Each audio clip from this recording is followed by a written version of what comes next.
Wednesday, the Federal Reserve raised interest rates another 0.75%. But what does that really mean? More importantly, how is that supposed to help bring down inflation without crippling other areas of the economy? We spoke with two experts today about the Fed's latest moves, the biggest impact here, and how long this could last. Understanding how the Federal Reserve works is far less important than understanding the impact of raising and lowering interest rates. When the feds raise rates, banks raise rates on home loans, car loans, and credit cards.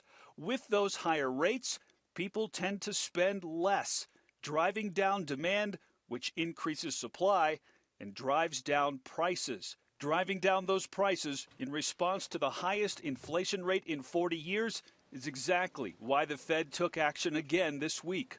Restoring price stability is just something that we have to do. There isn't an option to fail to do that. I don't recall a time when they have raised interest rates to this magnitude over this short of a time frame. Financial advisor Brad Harvey isn't surprised by the rate hikes. In fact, he expected it to happen sooner. In my opinion, the government was a little bit behind the ball. We saw inflation coming in, and we saw supply chain problems, which increased inflation, and they didn't raise interest rates very quickly.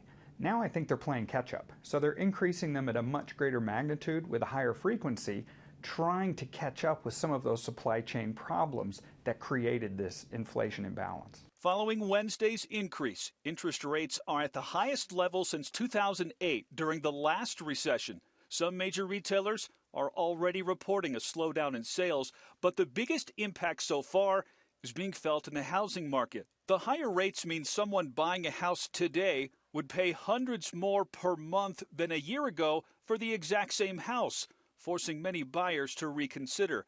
Data from the Pikes Peak Association of Realtors shows home sales in June were down almost 6%, and the amount of homes on the market in June was almost triple what it was a year earlier. Golden opportunity. Jay Garvins, who hosts a weekly show on real estate and home loans on KRDO News Radio, believes despite the higher interest rates, it's actually a buyer's market because of the incentives that buyers haven't had here in years. You can now make an offer on a house and get asking price or $10,000 below.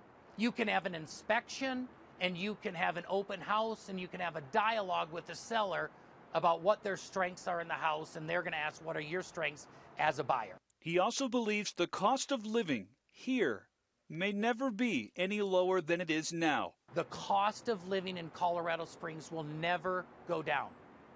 And if you're having a hard time with debt and you're having a hard time buying a house, you may consider moving to a more affordable community. It's what the people in California are doing. It's what the people in Denver are doing. They're moving here.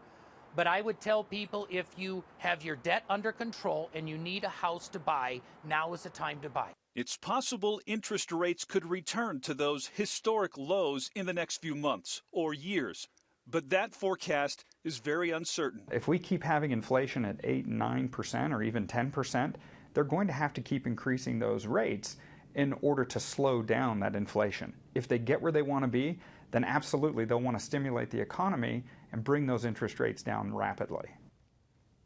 Brad Harvey also pointed out another impact from the higher rates that you probably haven't thought about. The U.S. dollar is getting stronger. That sounds great, but this means people outside the U.S. don't have the buying power they used to, so they likely won't travel to the U.S. as often or buy as many products from U.S. companies as before, which will hurt any region that relies on tourism or manufacturing.